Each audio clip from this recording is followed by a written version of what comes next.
ठीक है बेटा, आज के लेक्चर में हम केमिस्ट्री फर्स्ट ईयर के एमसीक्यूज़ डिस्कस करेंगे और ये 50 जो हैं 50 मोस्ट इंपॉर्टेंट एमसीक्यूज़ हैं फर्स्ट ईयर केमिस्ट्री के बोर्ड एग्ज़ाम्स के लिए, जो कि आदम जी गवर्नमेंट साइंस कॉलेज के जो मॉक टेस्ट हुआ है, ठीक है, तो ये उसके एमसीक्यूज़ हैं। ठीक है, तो उसमें 50 एमसीक्यूज़ हैं तमाम कोर्स से, चैप्टर 1 से लेकर चैप्टर 10 तक। तो अगर ये 50 एमसीक्यूज़ आप कर लेंगे तो फिर आपके बहुत सारे एमसीक्यूज़ आपके बोर्ड एग्ज़ाम में से हमारे पास आ जाएंगे। इसलिए ये लेक्चर्स जो क्लासरूम में बैठे हुए स्टूडेंट्स हैं या जो यूट्यूब पर देख रहे हैं उन तमाम बच्चों के लिए बहुत ज़्यादा इंपॉर्टेंट है। ठीक है, तो इसी तरह से अच्छा, इसमें ना सिर्फ केमिस्ट्री बल्कि इसमें फ़िज़िक्स के, बॉटनी, ज़ूलॉजी, मैथमेटिक्स, उर्दू सब के एमसीक्यूज़, इंग्लिश वगैरह के एमसीक्यूज़ हैं। तो मेरा सब्जेक्ट चूँकि केमिस्ट्री है तो मैं केमिस्ट्री आपको इसके एमसीक्यूज़ आपको शो कर रहा हूँ। ठीक है, तो 1 बाय 1 तमाम एमसीक्यूज़ को यहाँ पर हम एक्सप्लेनेशन के साथ देखेंगे आज की क्लास में, इन 50 एमसीक्यूज़ को, कि किस तरह से एमसीक्यूज़ का आंसर हमारे पास आ रहा है। तो फर्स्ट एमसीक्यूज़ है, the volume occupied by 8 gram of oxygen gas at STP is dash. ठीक है भाई, तो फर्स्ट एमसीक्यूज़ हमारे पास है, the volume occupied by 8 gram oxygen gas at STP is dash. 8 gram oxygen gas कितना वॉल्यूम ऑक्युपाई करेगा STP पर? अच्छा, आप इसका आंसर दे सकते हैं, तो पहले आप दे दें आंसर, फिर मैं बता देता हूँ। चलो मैं बता दूँ इसका शॉर्टकट क्या है। देखो कितना वॉल्यूम ऑक्युपाई होगा, कितना वॉल्यूम ऑक्युपाई करेगा 8 gram oxygen gas at STP पर। अब इसका तरीका क्या है कि हम 8 ग्राम ऑक्सीजन में देख लेते हैं कि नंबर ऑफ मोल्स कितने होते हैं। ठीक है, तो अब इसको दो तरह से कर सकते हैं, लॉजिकली भी सॉल्व कर सकते हैं और मैथमेटिकली भी सॉल्व कर सकते हैं एमसीक्यूज़ को। लॉजिकली सॉल्व कर दो शॉर्टकट में, शॉर्टकट दिखाता हूँ आपको। अब 8 ग्राम ऑक्सीजन गैस है ना, तो 8 ग्राम कितना, 1 मोल ऑक्सीजन होता है 32 ग्राम, 1 मोल 32 ग्राम होता है ना बेटा, और आधा मोल कितना हो जाएगा 16 ग्राम, और 8 ग्राम कितना होगा 0.25 मोल होगा, मतलब आधा के भी आधा है ना ये।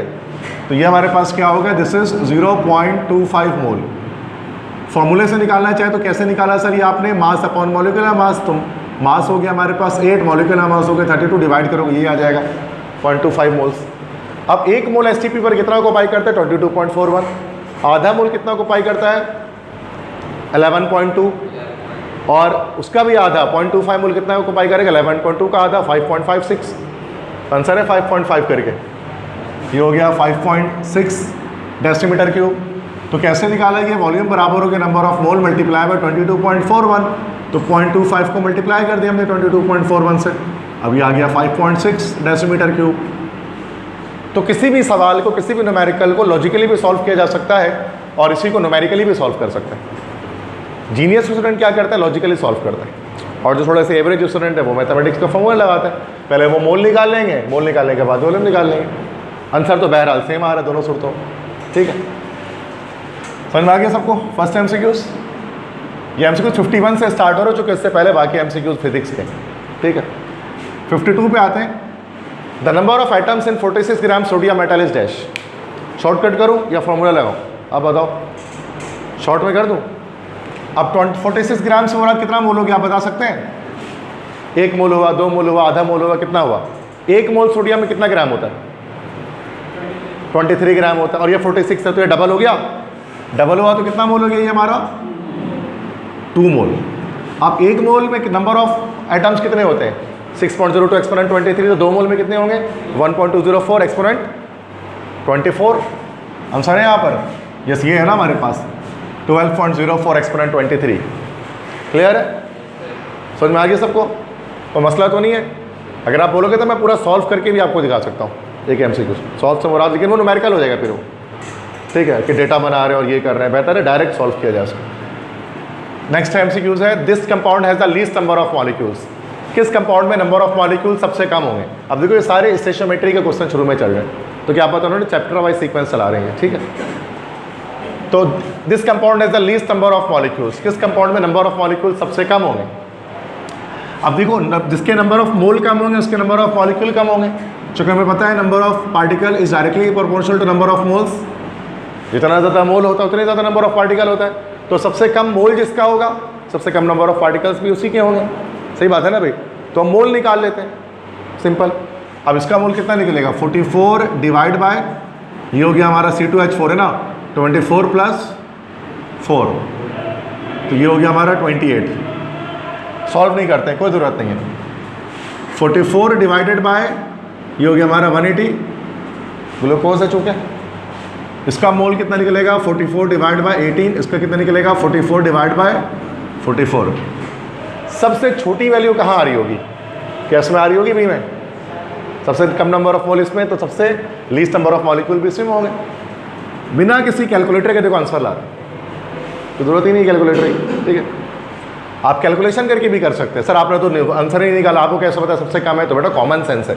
सब में नोमिनेटर सबका 44 है, तो डिनोमिनेटर जिसका सबसे ज़्यादा होगा उसकी वैल्यू लिस्ट आएगी। इतनी मैथ्स तो आती है ना हम लोग को, इतना तो पढ़ा है मैथ्स हमने। 54.0105 है सिग्निफिकेंट फिगर डैश। कितने सिग्निफिकेंट फिगर है आपको पता है? स्टार्टिंग जीरो सारे नॉन सिग्निफिकेंट होते हैं, और अगर कोई zero between the two non zero digit है तो वो सिग्निफिकेंट होता है। तो कितने सिग्निफिकेंट डिजिट आ गए? 3, बिल्कुल सही। क्लियर है? MCQ 55 है। The number of carbon atoms in 1 mole sugar is dash. अच्छा 1 मोल में कार्बन एटम्स कितने हैं? तो 1 मोल में नंबर ऑफ मॉलिक्यूल तो कार्बन के कितने आ जाएंगे? 6.02 एक्सपोनेंट 23। कितने मॉलिक्यूल होंगे ग्लूकोज के, सॉरी ये शुगर है, शुगर के। अब शुगर के एक मॉलिक्यूल में कितने एटम्स हैं? 12 एटम्स है। तो इतने मॉलिक्यूल में कितने एटम होंगे? किससे मल्टीप्लाई कर देंगे उसको? 12 से कर देंगे, तो कितना आ जाएगा ये? 12 6 72 ये आ जाएगा, मतलब डायरेक्ट बता रहा हूँ, 72 एक्सपोनेंट 25। क्लियर? मतलब जहाँ पर कैलकुलेटर की नीड पड़ेगी वहाँ पर बस बोलूँगा कैलकुलेटर चला लो, अदरवाइज नीड नहीं है, ठीक है। मतलब हर सवाल में कैलकुलेटर लेके नहीं बैठना होता है, लॉजिकली भी सॉल्व करना होता है, टाइम बचता है इससे आपका, और कॉन्फिडेंस आता है कि हम सही कर रहे हैं। 56 एक्सरेज। अच्छा अब ये चैप्टर 2 स्टार्ट हो गया। मतलब 5 MCQs एक चैप्टर से दिए हैं इन्होंने, तो आई थिंक 500 मतलब हर चैप्टर से 5 MCQs आएंगे तो 10 चैप्टर हो जाएंगे, जहाँ तक मुझे लगता है कि ये पैटर्न होगा, ठीक है। 56 x-rays are discovered by dash. X-ray किसने डिस्कवर किया था? रोंजन ने किया था ना भाई, Carl William Roentgen, KW Roentgen. 57 Na+1 is an isoelectronic with dash. Na+ में कितने इलेक्ट्रॉन्स आएंगे बेटा? 10 इलेक्ट्रॉन्स आएंगे, और बाकी 10 इलेक्ट्रॉन्स और किस में होते हैं? Mg+2 में होते हैं। वैसे Mg में 12 होते हैं, +2 का मतलब 2 इलेक्ट्रॉन निकल गए तो 10 हो गए। समझ में आ गया बात? सारे MCQs आसान है ना भाई, को मुश्किल तो नहीं लग रहा, ठीक है। देखो अब इस पॉइंट में मुश्किल लगना भी नहीं चाहिए, अब लग गया मुश्किल तो डेंजरस सिचुएशन आ जाएगी, क्योंकि कोर्स एंड हो चुका है और कुछ नहीं पढ़ने वाले, लास्ट क्लास हो रही है, तो आसान लगना ज़रूरी है हर एक टॉपिक, वरना फंस जाएंगे हम लोग। 58 number of orbital that could be associated with N R dash. मतलब नंबर ऑफ ऑर्बिटल को किस फॉर्मूले से मालूम करते हैं? ये पढ़ा था हम लोगों ने, याद करो क्वांटम नंबर के टॉपिक में जो प्रिंसिपल क्वांटम नंबर बताया था उसमें बहुत सारे फॉर्मूले बताए थे, n² 2n², है ना भाई। तो नंबर किसी ऑर्बिट में कितने ऑर्बिटल होते हैं इसको किस फॉर्मूले से बताया जाता है? n² से, 2n² से नहीं, 2n² से तो हम लोग नंबर ऑफ इलेक्ट्रॉन बताते हैं ना, इन अ शेल, एक शेल में कितने इलेक्ट्रॉन हैं। n² से बताते हैं कि किसी शेल में कितने ऑर्बिटल हैं, तो n² से पता लगता है। मिसाल के तौर पे अगर हम p शेल की बात करें, या हम सेकंड शेल k शेल की बात करें, तो k शेल में n = 1 होता है, तो n² कितना निकल गया? 1 निकल गया, मतलब सिर्फ उसमें एक s होता है। l की बात करें, सेकंड शेल की बात करें, तो n = 2 होता है, तो n² क्या निकला? 4 निकला। तो एक s होता है, एक px, एक py, और एक क्या होता है? 4 हो गए ऑर्बिटल। तो n² से पता लगता है। 2n² से क्या पता लगता है? Number of electrons. ये पूरे डिटेल में मैंने आपको पढ़ाया हुआ है, ठीक है। 59 sunlight gives a spectrum dash. Continuous spectrum बनता है, बिल्कुल सही, जिसमें गैप्स नहीं होते हैं, है ना। और एटम से क्या आता है? तो लाइन स्पेक्ट्रम आता है। 60 according to n+l rule the value of for 4d orbital is dash. बहुत इंपॉर्टेंट MCQ है। n+l रूल के लास्ट से 4d का वैल्यू क्या होगा? n की वैल्यू क्या हो जाएगी 4d के लिए? 4, और l की वैल्यू क्या हो जाएगी? 2। तो 4 और 2 प्लस करें कितना आ जाएगा? 6 आ जाएगा। क्लियर है? 61 है the gas molecules which contains triple bonds between the atoms is dash. Chapter 3 start हो गया। हाँ बेटा बोले, या सारिस? नाइट्रोजन, बिल्कुल सही, nitrogen contains triple bond. Clear है? यहाँ तक समझ में आ गए सारे MCQs? आगे बढ़े।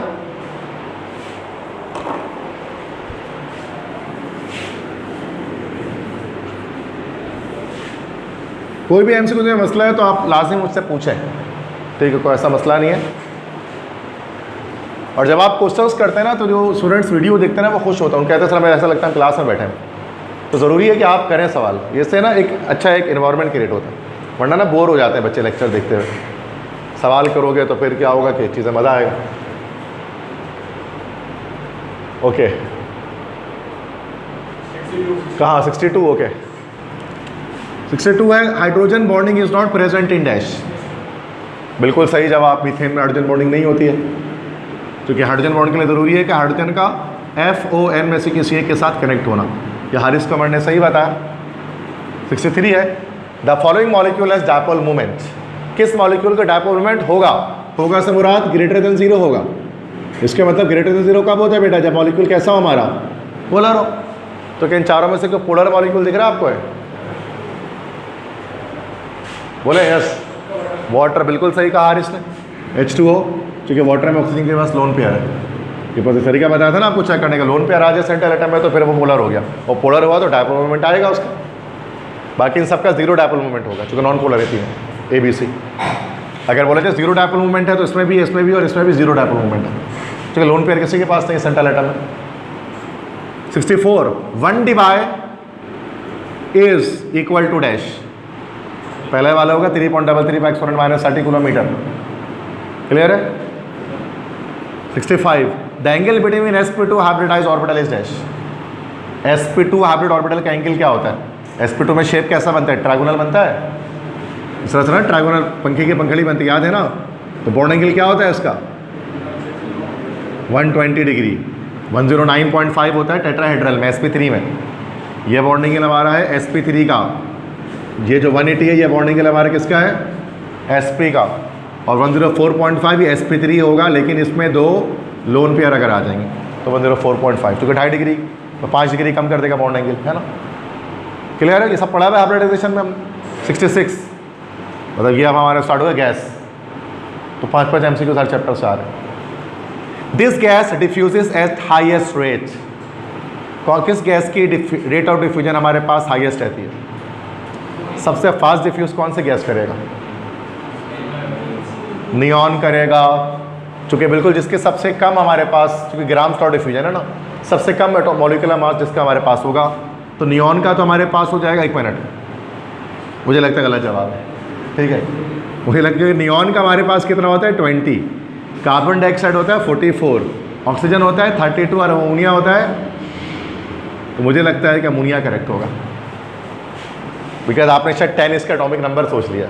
एटॉमिक नंबर 10 होता है लेकिन मास नंबर इसका 20 होता है, तो ये ध्यान में रखना है, क्योंकि क्वेश्चन MCQs में कभी भी ना आपको एटॉमिक नंबर या मास गिवन नहीं किया जाता। MCQs में आपको खुद पता होना चाहिए। न्यूमेरिकल्स के अंदर एटॉमिक मास दे देंगे, लेकिन इसमें नहीं देंगे आपको, ठीक है? 67 है, real gases reaches the ideal behaviour as dash. मतलब रियल गैसेस कब गैस लॉस को फॉलो करती हैं? हाई टेम्परेचर लो प्रेशर में, बिल्कुल सही। लेकिन अगर यही कहा जाए real gases behaves non ideally at dash, तो उल्टा कर देंगे फिर, high pressure and low temperature. सही है? तो ये थोड़ा कंफ्यूज नहीं होना है MCQs में, ठीक है? 68 है, collection of gas over water is an application of dash. Dalton's law of partial pressure.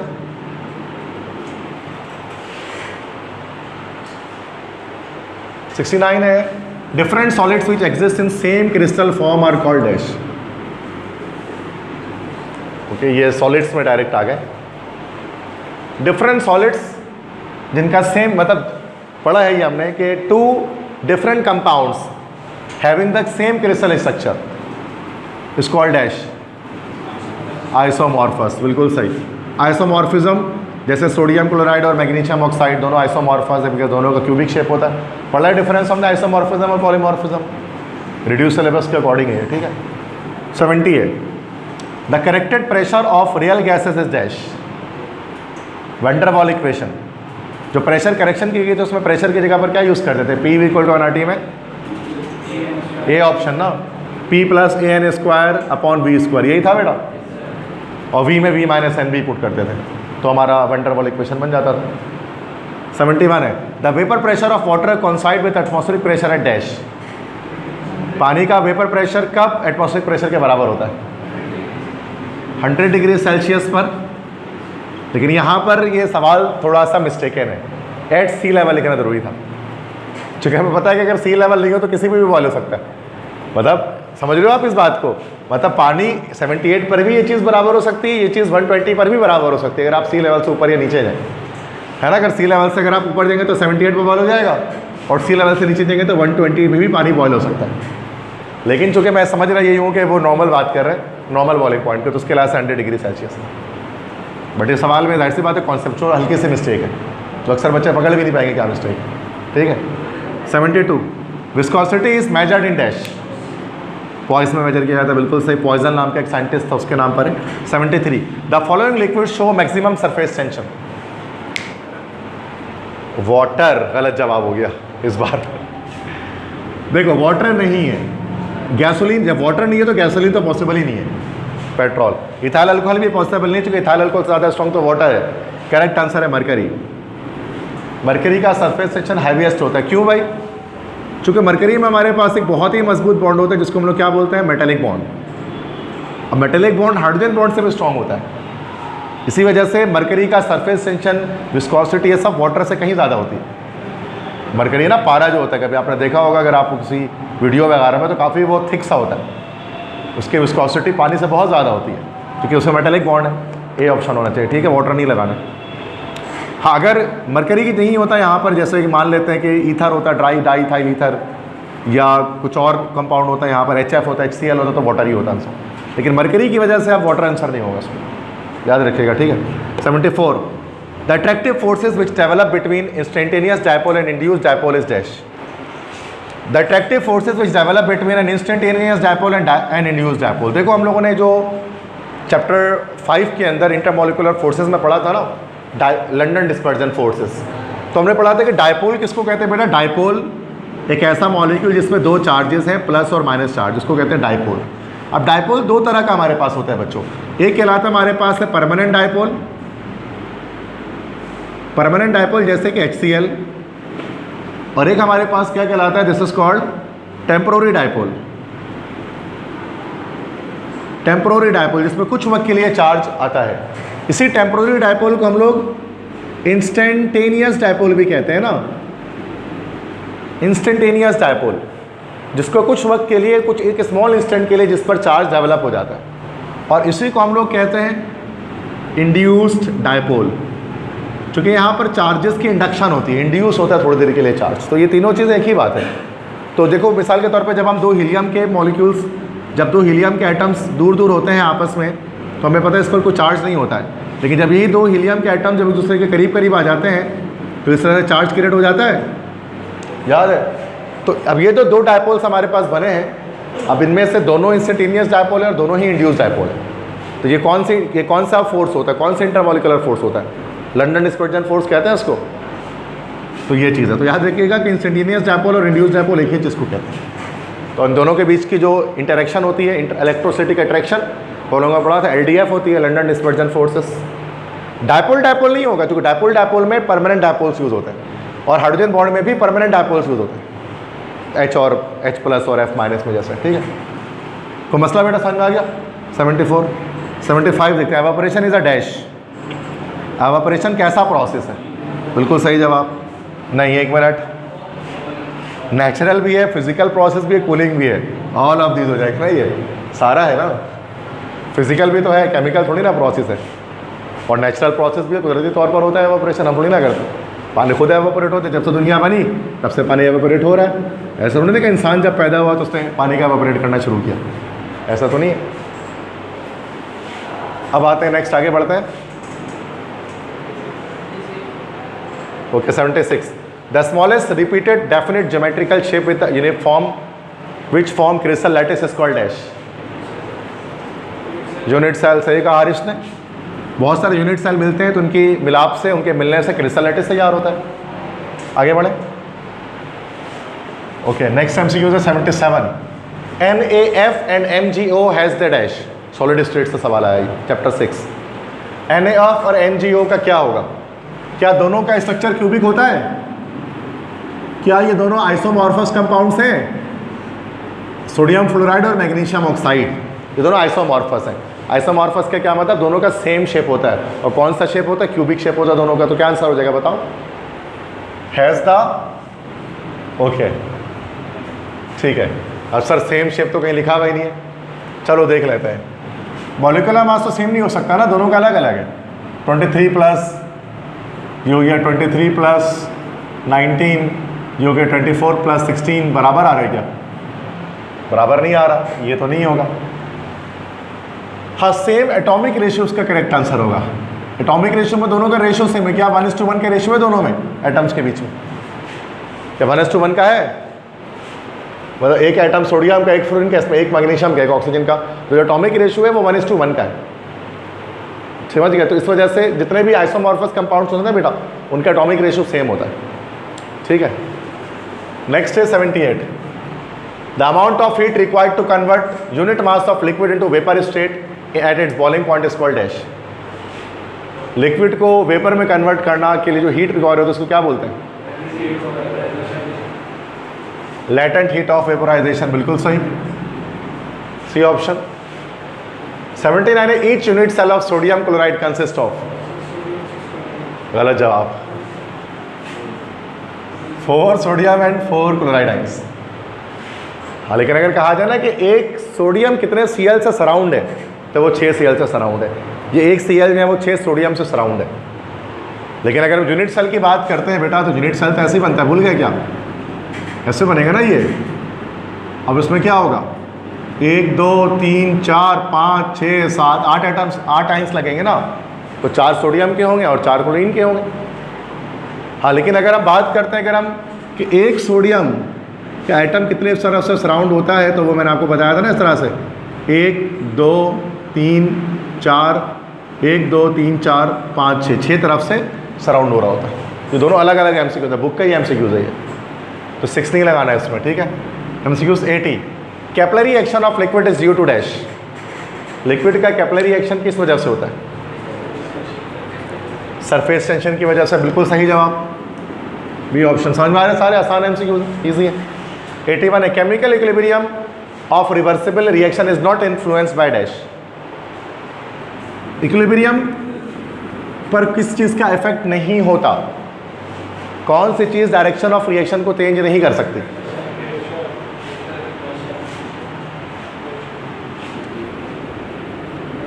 Catalyst. ये है chapter number 7 chemical equilibrium.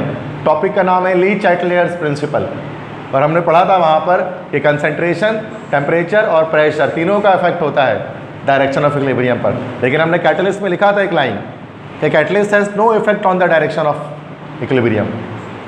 Catalyst किसी रिएक्शन को फॉरवर्ड और बैकवर्ड नहीं कर सकता, वो सिर्फ स्पीड बढ़ा सकता है रिएक्शन की।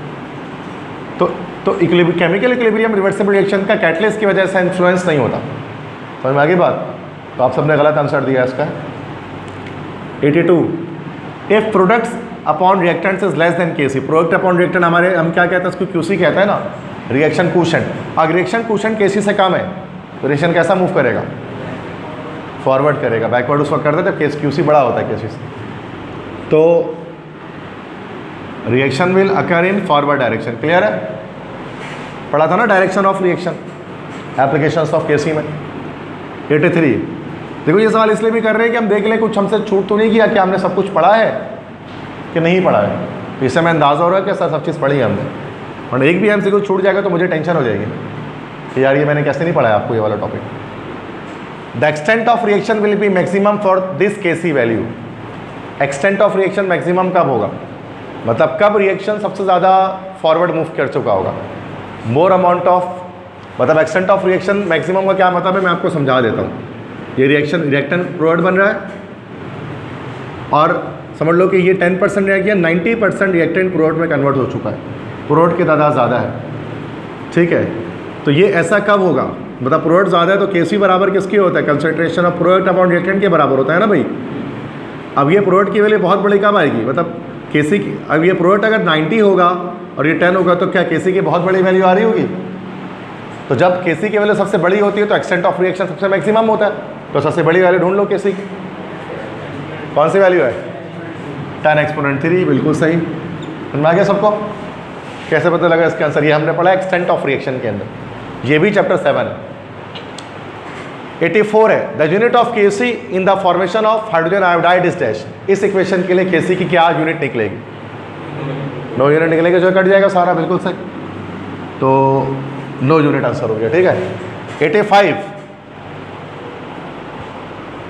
मतलब ये एन नहीं होगा यहाँ पर, ओके। इस इक्वेशन के लिए केपी केसी का क्या रिलेशनशिप होगा? पढ़ा था रिलेशनशिप बिटवीन केपी एंड केसी। इसका मैंने शॉर्टकट क्या बताया था कि केपी लेस देन केसी कब होगा? जब प्रोडक्ट के मोल रिएक्टेंट से कम होगा। तो ऐसे याद करो, प्रोडक्ट लेस देन रिएक्टेंट। तो पी से जैसे यहाँ प्रेशर है, बट हम कॉन्सेप्ट ये लगा रहे हैं कि प्रोडक्ट लेस देन रिएक्टेंट। तो क्या यहाँ प्रोडक्ट लेस देन रिएक्टेंट है? नहीं, प्रोडक्ट मोर देन रिएक्टेंट है ना। मोल्स ऑफ प्रोडक्ट कितने आ रहे हैं? 4 मोल और ये 2 मोल है। तो केपी इज ग्रेटर देन केसी हो गया, product more than, product greater है। ये शॉर्टकट इसकी ट्रिक मैंने आपको सिखाई थी, याद करो। सही क्लियर? अब कैसे आ रहा है ये मैंने पूरा फॉर्मूला इसका बताया था ना आपको, है ना, K C equal to K P into R T delta N. लेकिन इतना टाइम नहीं लगाने का, शॉर्टकट मारो, ठीक है। एमसीक्यू जितना जल्दी हो सके ना उतना अच्छा है। 86 है this one of the following is an amphoteric oxide. Al2O3 और ZnO2 ही तो होता है। ये आ गया हमारे chapter number 8 acid basis and salt. 87 है the pH of human blood is dash. 7.3 होता है ना, बताया था ना ह्यूमन ब्लड नॉर्मल रेंज क्या होता है, 7.3। समझ में आ रही बात यहाँ तक सबको? वैसे ये वीडियो रिकॉर्ड भी हो रही है तो आप घर पे भी दोबारा से देख सकते हैं अगर आपको समझ में नहीं आया कुछ। एक्सप्लेन तो मैं कर रहा हूँ तमाम एमसीक्यूज को आपको। 88 है the pair is not a buffer solution. बताएं? NaOH HCl, क्योंकि दोनों स्ट्रॉन्ग कभी भी नहीं होंगे, एक ना एक वीक तो होगा ना कम से कम। दोनों स्ट्रॉन्ग आ गया तो ये बफर सॉल्यूशन हो ही नहीं सकता। 89 है the conjugate base of HSO4 minus is dash. HSO4 minus का कॉन्जुगेट बेस क्या होगा? अब देखो बेटा, HSO4 माइनस है ना, आप इसको डाल दो पानी में उठा के डाल दो, तो इसको पानी में डालेंगे तो अभी क्या करेगा, ये अपना एक H+ क्या करेगा, वाटर को दे देगा, तो ये SO4-2 बन जाएगा और H3O+ बन जाएगा। तो ये एसिड साबित हुआ, ये बेस, ये हमारा होगा कॉन्जुगेट एसिड। ये क्या हो गया? Conjugate base. SO4-2 तो है कहीं पर, ये ना सल्फेट आएंगे। समझ में आया सबको? पता है ना कैसे निकालते conjugate acid conjugate base? Lowry Bronsted theory of acid and base में पढ़ा था आपने। 90 है an aqueous solution of Na2CO3 has pH dash. अब Na2CO3 क्या है? एसिडिक है, बेसिक है, न्यूट्रल है, क्या है ये? पढ़ा था हमने सॉल्ट के अंदर, उसमें आइडेंटिफाई द सब्सटेंस में। तो सोडियम कार्बोनेट आया था तो वो क्या था, कैसा सॉल्ट था बताया था? एसिडिक सॉल्ट था, बेसिक सॉल्ट था, न्यूट्रल सॉल्ट था, कौन सा सॉल्ट था? चलो नहीं पता, नहीं पता, हटाओ, चेक कर लेते हैं। नहीं पता तो चेक कर लेंगे, और क्या करेंगे। अब देखो हमारे पास ये Na2CO3, चेक करने का तरीका क्या है? पानी में डाल दो, उठा के पानी में डाल दो उसको। जब पानी में डाला तो ये प्लस माइनस हो गया, ये प्लस माइनस हो गया, प्लस वाला माइनस से मिला, प्लस से मिला। एसिड जो बना वो बना H2CO3 कार्बोनिक एसिड, और जो बेस बना वो क्या बना? NaOH, वीक एसिड बना ये, और स्ट्रॉन्ग बेस बना। अब चूँकि बेस स्ट्रॉन्ग बना है तो बेसिक सॉल्ट हो गया ये। अब बेसिक सॉल्ट तो pH कितना रहेगा इसका? 7 से ज़्यादा रहेगा। तो कहाँ हो गया आंसर? pH इसका। समझ में आ गया कॉन्सेप्ट इसका क्या है, किस तरह आराम से हम बता सकते हैं इसको। रट्टा नहीं मारो कुछ भी, हर एक एमसीक्यू उसका कॉन्सेप्ट है। कोई एक भी एमसीक्यू आप ऐसा नहीं बोल सकते कि ये याद कर लो। हर एक चीज़ के पीछे लॉजिक है कि क्यों आ रहा है। जैसा कोई और एमसीक्यू जाएगा तो वो भी हम कर सकते हैं। मैं इस तरह से आपको एमसीक्यू सिखाता हूँ कि कोई दूसरा भी कर लो उसकी जगह पर आ जाता है। प्रैक्टिस चाहिए उसकी। 91 the rate expression this if the concentration of A is double then the rate of reaction will be dash. A की कंसंट्रेशन डबल करेंगे तो रेट ऑफ रिएक्शन कितना हो जाएगा? कितना गुना? बिल्कुल सही, 4 टाइम्स हो जाएगा, क्योंकि 2 का स्क्वायर 4 हो जाएगा। 92 the photochemical reaction are considered as dash. बिल्कुल सही, 0 order reaction. 93 when a catalyst retards the rate of reaction is called dash. Okay, inhibitor negative catalyst हो गया ना, बिल्कुल सही। 94 है the unit of rate constant in first order reaction is dash. First order का सिर्फ S-1 आ जाएगा। पता ना कैसे आ रहा है? S-1 आ जाएगा। करके तो नहीं दिखाऊं? कर रहा था, ठीक है। कैसा है देख लें इसको। अब देखो रेट ऑफ रिएक्शन किसके बराबर होता है? Rate constant multiply by concentration of reactant, जैसे कि ये डाल दी। अब के की यूनिट निकालनी है रेट कांस्टेंट की, तो आर क्या होता है, आर होता है हमारे पास मोलैरिटी पर सेकंड, के हो गया, और एक यूनिट क्या हमारे पास होती है, मोलैरिटी। अब मोलैरिटी से मोलैरिटी कैंसिल हो गया, तो के हमारे पास सिर्फ क्या बचा, सेकंड इनवर्स बच गया। ऐसे आया, समझ गए? ये फर्स्ट ऑर्डर है ना reaction, this is first order. Second order के लिए कुछ और आएगा, थर्ड ऑर्डर के लिए कुछ और आएगा। सही है? 95 है। The unit of reaction becomes double when the temperature increased by dash 10 degree. Thumb rule पढ़ा था ना हमने, 10 डिग्री सेल्सियस पर रेट ऑफ रिएक्शन डबल हो जाता है। नेक्स्ट कोलॉइड्स, जो कि 5 MCQs आखिरी आएंगे इसके चैप्टर 10 के। Colloids are referred as dash. Colloids क्या होते हैं? पहली बात तो होमोजीनस होते हैं, हेट्रोजीनस नहीं होते हैं ना। तो हेट्रोजीनस तो होते ही नहीं है, तो ये दो कट का हो गया। अब ये अभी ट्रांसपेरेंट होता है कि ट्रांसलूसेंट होता है? ट्रांसलूसेंट होता है ना, ट्रांसलूसेंट होमोजेनस मिक्सचर। सही है, प्रॉपर्टीज में पढ़ी थी हमने ये बात। The sum of all mole fraction of components present in the mixture is always equal to dash. Mole fraction of solute plus mole fraction of solvent 1 के बराबर होता है। पढ़ा था ना, XA plus XB is equal to 1। कल ही तो test दिया तुम लोगों ने, ठीक है। लास्ट दिखा दें MCQs बस। MCQs number 98। For an ideal solution